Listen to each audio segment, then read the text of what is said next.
Hi, everybody. This is Sally Wagner. Welcome to High Frequency Mindset Podcast. And I am very happy to welcome our guest today, Susan Gold. Susan, welcome. Thank you so much. I'm excited to speak with you today. Likewise, and thank you so much for being here. I'm very happy to introduce you to our audience. I'm going to read your bio and then we'll have a little discussion.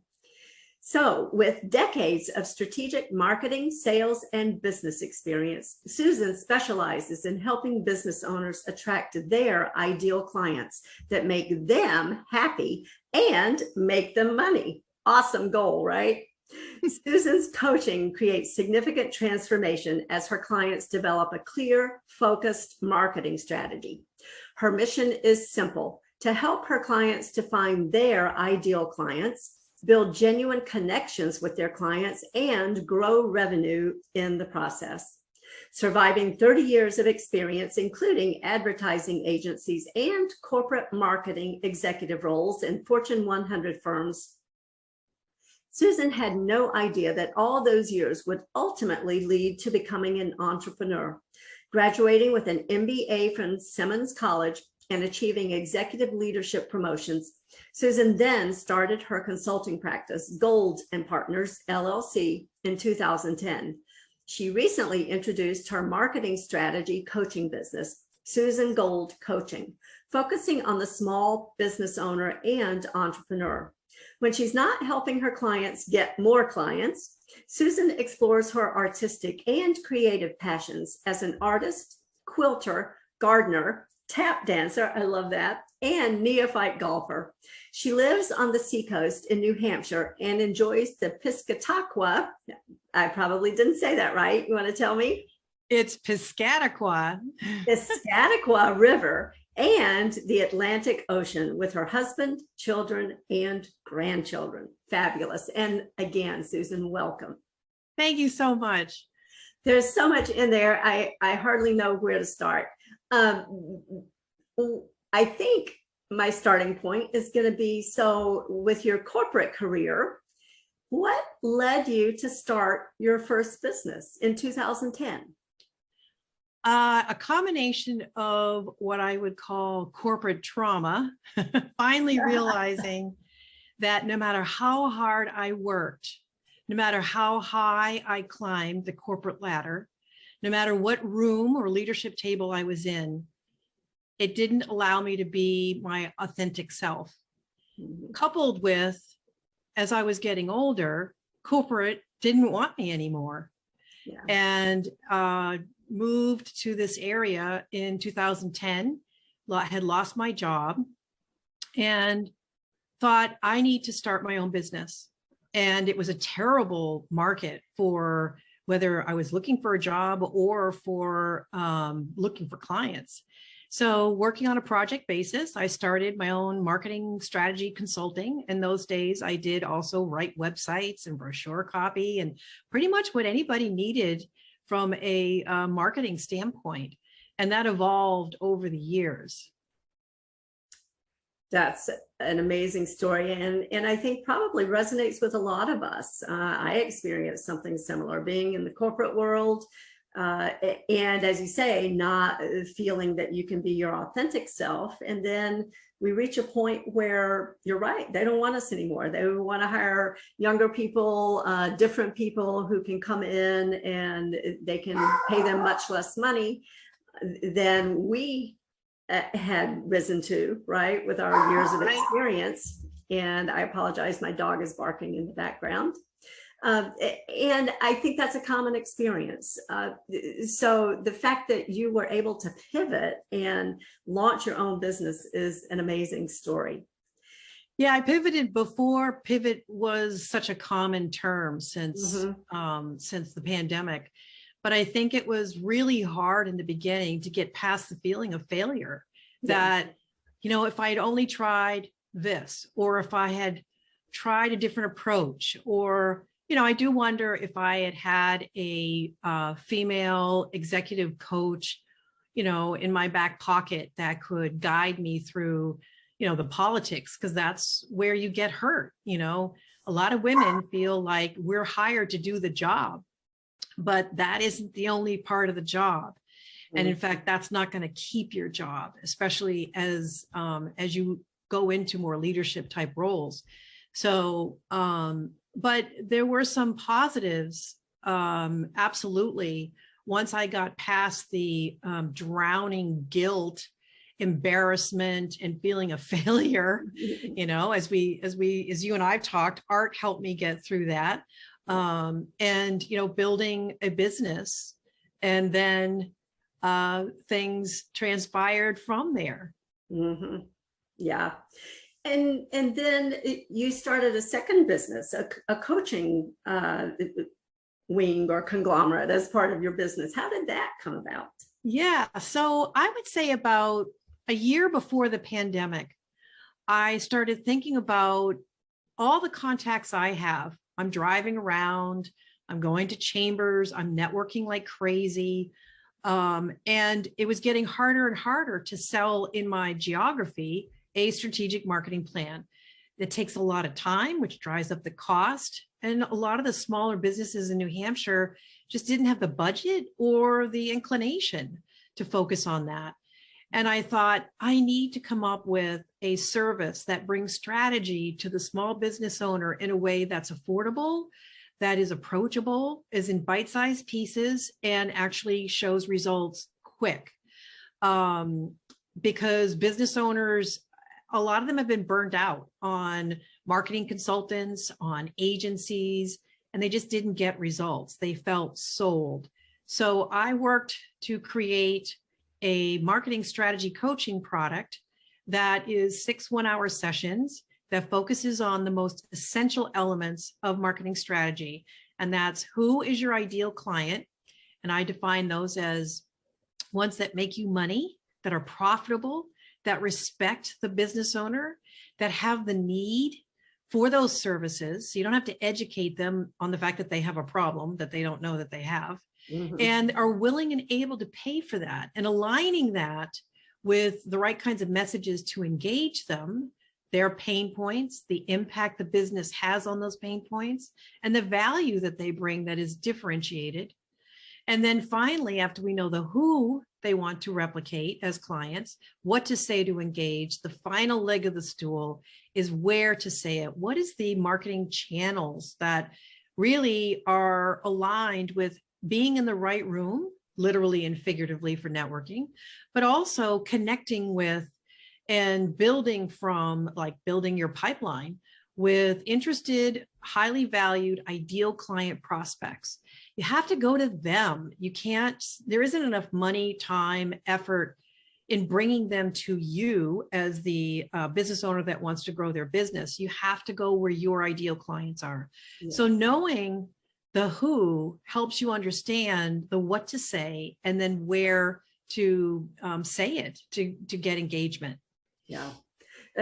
All of those are such crucial points. I think a lot of small business owners, especially new business owners, haven't yet defined who that ideal client is. And it's like, here's what I do and people are going to love it, right? Right. Maybe. Right. And you still need some clarity around that. So what would be one step you would suggest for people, one step that you use to guide people in that process to identify the ideal client? Yeah, well, what we start with is the analysis of who they worked with in the past. And this is something that any business owner can do on their own. I mean, a lot of times we're so busy as solopreneurs or small business owners that we don't look back to learn. And we don't take the time to understand, who have we worked with in the past? Most of the time you can think off the top of your head, who's my favorite client? You generally know from a personality standpoint. You might know off the top of your head who brought you some decent revenue, which ones were profitable. Generally, you remember those. You also remember your worst clients. Yes. The ones that you lost your shirt on because you couldn't charge what you needed to or wanted to, or you spent more time because they needed more and you couldn't up your price. So we usually know the extremes, but there's a lot of learning and understanding everything that's in between. So what I do is I work with clients on building a deep spreadsheet It's a data-driven process on all their clients and rank them on their revenue levels, their margin levels. Did they make money or lose their shirt? And were they a good fit for the business owner? Not was the client happy, but was the business owner happy with that client and why? Yeah. And then we sort that and shift it around and look at where's their alignment against revenue, margin, and happiness fit factor, and where's their not alignment, particularly where we love the client, but it wasn't profitable. Can that change? Is that a matter of looking at pricing strategy, right? Or offering? And sometimes it's did great work and made money, but did not like the client. Yeah. And what do you learn from that in order to, when you're doing discovery calls with potential prospects, that you can look for those signs, ask enough questions to start to disqualify them as good fits. So that's all helpful in understanding what to do with the learnings. But what we look at additionally is aspirationally, who has the business owner always wanted to work with, but maybe they couldn't attract, they didn't know how, they didn't feel like they could.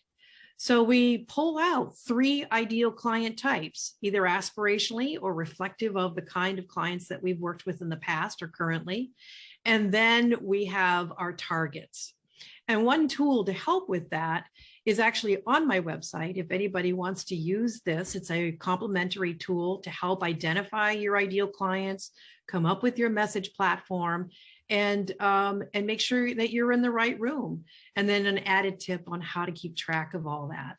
I love that. So everybody right now, write down that you're going to check out Susan's website to get that tool. And Susan will share your information in the show notes so people can refer. I just want to make sure people do that because that sounds valuable. Yeah. Yeah. And I love what you said, that it's all data driven. You know, it's not like, hey, who do you think you'd like to work with? You know, let's just pick somebody, right? We have it's evidence based. That's right. Yeah. There's a lot of talk about avatars and coming up with your avatar. Yeah. And, you know, if that works for a lot of people, I think whatever works is best. But what I found there's so much to learn in really looking at the data of who are your clients and who are they? Where did they come from? What did they purchase from you? Those are the additional columns that you want to add if you want to go deep into it. And what were the revenue levels? And then when you, as a business owner, look down at everything that you've worked on in the past 2 to 3 years, it's pretty interesting. And where they came from. So who is referring the kinds of clients that rank high on those income, those revenue, the margin, and the fit factors? And who's sending you clients that don't rank well? And what can you do to turn that around? Can you have another conversation with those referral sources? You know, networking is a very popular lead generating channel for a lot of small business owners and solopreneurs, whether they're B2B or B2C. And so it's really important to be clear on those ideal clients.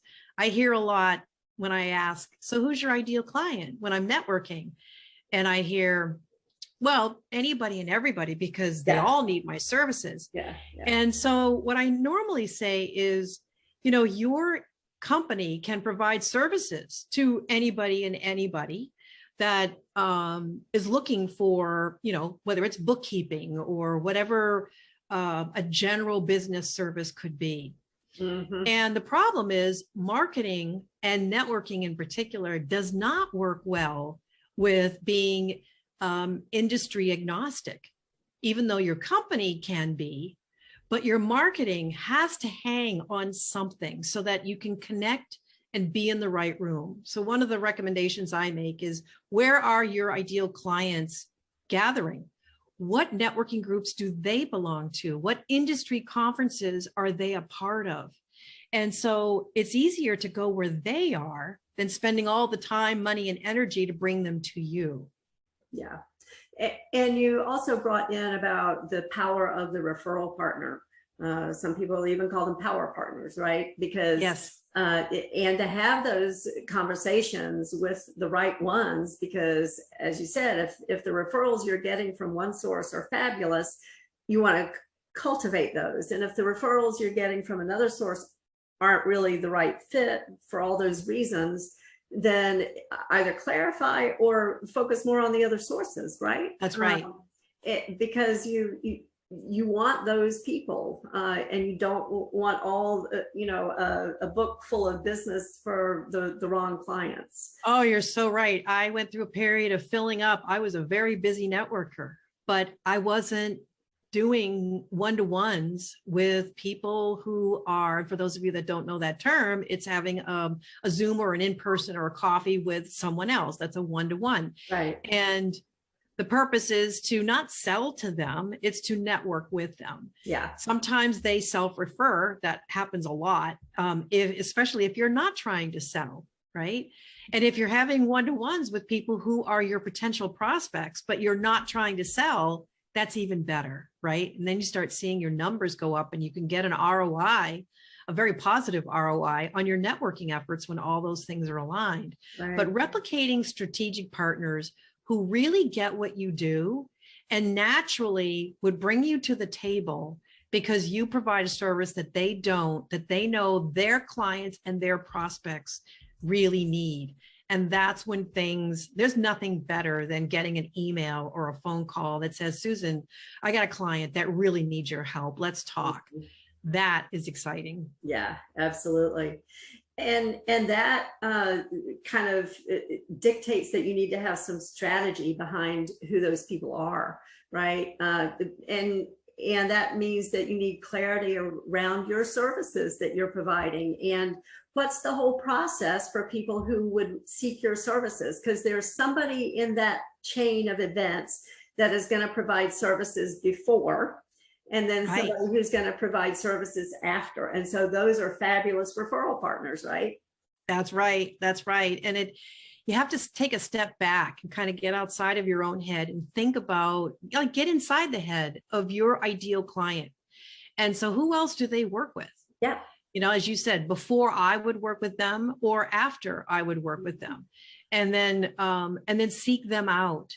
And then you'll find your natural connections and strategic partners that, and it takes time. You can't, it's hard when you're trying to grow revenue and fill your pipeline and you're frustrated, and it takes time to dig those relationships out and foster them.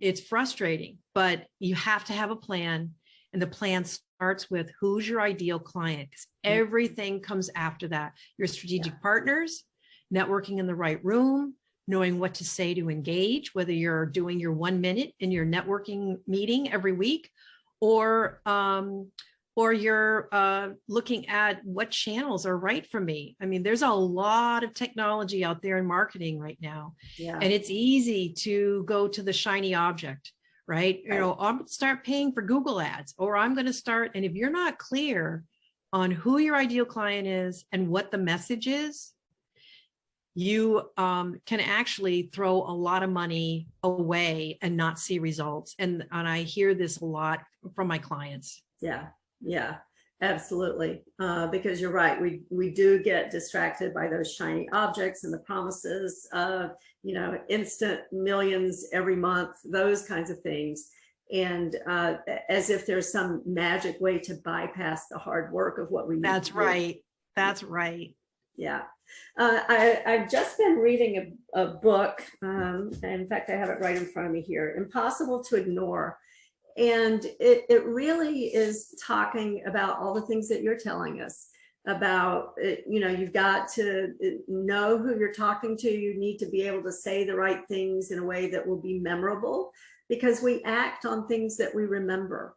And if people are not remembering and they're not hearing your message, then all the fabulous services in the world are not going to matter, because they're not going to remember.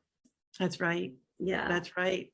Yeah. And that sounds like a great book. Yeah. It's I'll tell you about it. And that goes to what you were saying about, being in the right room and saying the right thing. That is so important.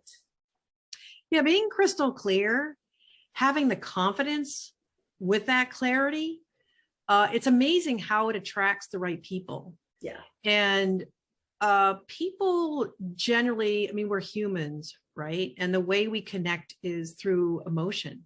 Yes. And we work hard, my clients and myself, we work hard on connecting the messages with the pain points. We as a professional, you know what your clients are dealing with, you know their struggles, and you're a problem solver. You're here for a purpose.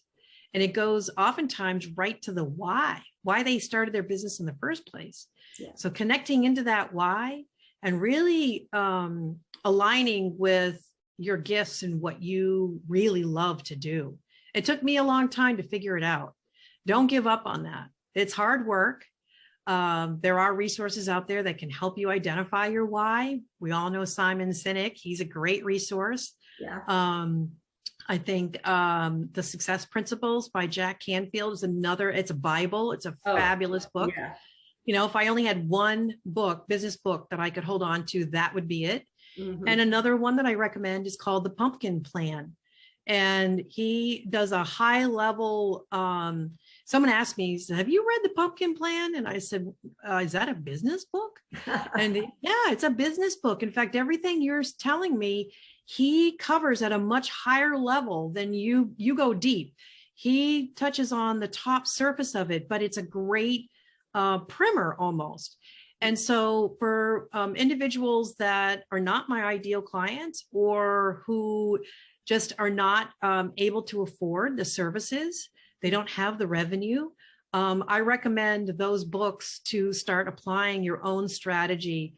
There's lots in there about pricing strategy, aligning with your ideal clients, looking at their struggles and pain points. Mm-hmm. So there's a lot of work that you can do on your own to align your ideal clients, your messaging, and being in the right room. Yeah.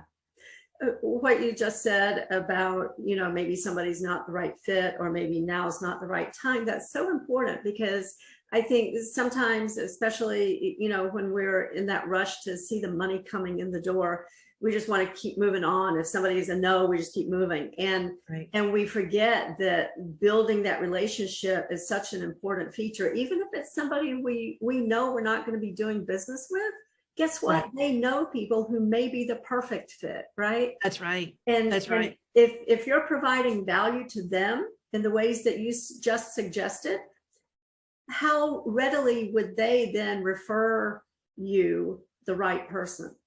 Right. And the easier you make it to be clear on, all right, what are the struggles that my prospects have?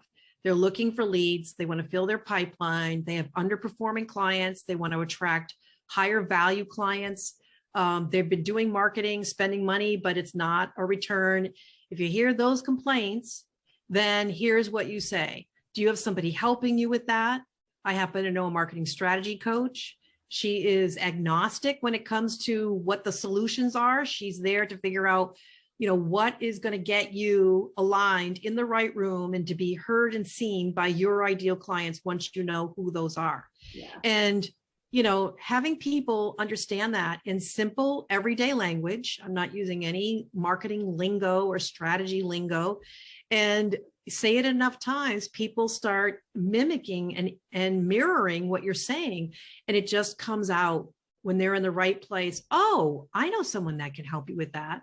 You keep it conversational. You don't get into your process. You don't get into your technical speak or your credentials, any of that stuff. It's all about the prospect you're trying to help. Yeah. Yeah. Fabulous tip, right? And going back to what you said before, that requires clarity about what you do. Right. In fact, when I started the program, I actually 2 years ago, I thought I was making it too simple. But isn't it interesting how it's harder to make things simple? Yeah. And I think the other thing is we get tired faster with our own message. We keep saying the same thing and we think, oh, we need to change it up, right? Mm-hmm. Because I'm bored. They must be bored. Yeah. But guess what? Consistency is the key. Yes. So let your passion show through, be consistent, teach others what you do through what problems you solve, what to listen for and what to say. And the rest is going to happen. Yeah, absolutely. So I have a couple more questions. The first question is, in my coaching, and I'm setting the stage for the question. In my coaching, I talk about MSG, mindset, skill set, get off your asset, because I think that really encapsulates a lot of very important coaching principles. So as you look at your life and your businesses, is there an overarching principle that you could point to that you believe has contributed to your success? Yes, I love that. Get off your ass set. That's so important, right? Because action and moving forward, we can get kind of stuck in our own mindset and our own skill set, right? Yes. And you have all these credentials, you've achieved a certain level of success, but you can't make your own business happen. And it's because it's work. And it takes strategy and clarity. I think what helped me was just I've been a single parent a couple of times in my life and have had some really ugly jobs. It's the never give up. Yeah. It's the, what can I learn from this? It's doing everything I can to turn fear and failure into learnings. We hear this all the time. You got to fail to succeed. But it's so true. I mean, every job I've ever had totally makes sense now with the kind of work that I do. Mm-hmm. And I'm knowing that I am a purist when it comes to strategy. I love strategy. As I said, I've written copy. I can build websites. And there are a lot of people that can do that and do it even better than I can because it's gotten so specialized now. Right. But what I do really, really well is I am a strategist and I ask the right questions and I know what to listen for. Mm-hmm. And it really aligns everything. So just getting true to who I am, being authentic to who I am and creating the space for me to be authentic. I've been on my own for 12 years. I had clients, consulting clients, but it wasn't until I figured out this coaching program that aligned with the need of the market and made it affordable. I still made money. I still felt like I was being paid for my value, and it showed results. And that makes me feel good because I want my clients to have results. So I think all those components together lined up just brings out even more of who I am. And that's of benefit to my clients. Because 40 years of marketing strategy gets packed into 6 1-hour sessions. And I can see how it works. Yeah. That's an amazing point. They're not engaging you for 1 hour, they're engaging you for 40 years of experience. Right. And knowing what not to do. Yes. And knowing what not to do and taking away, and I know you do this with your clients, part of coaching is removing the barriers and the circular conversations we have with ourselves and the shiny objects and the things that we don't give ourselves permission to do, like increasing our prices, right? And aligning the solutions with the aspirational client that we've always wanted to have. Just having somebody who believes in us sometimes is all we need to take off. And I see clients take off in session 3 or 4 out of 6. Yeah. That's pretty amazing. It is amazing. One last question, and this will be in the show notes. How can people get in touch with you? So certainly they want to claim that gift that you're offering. Yes, absolutely. So my website is www.susangoldcoaching.com. It's a traditional spelling of Susan and Gold, Gold. And at the bottom of my homepage is the complimentary 4 must-dos to attract your ideal client. It's kind of a worksheet format on what we talked about earlier about identifying your ideal client, being in the right room, your message strategy, et cetera, so I can get you started. You can also find me on LinkedIn. I'm Susan M. Gold.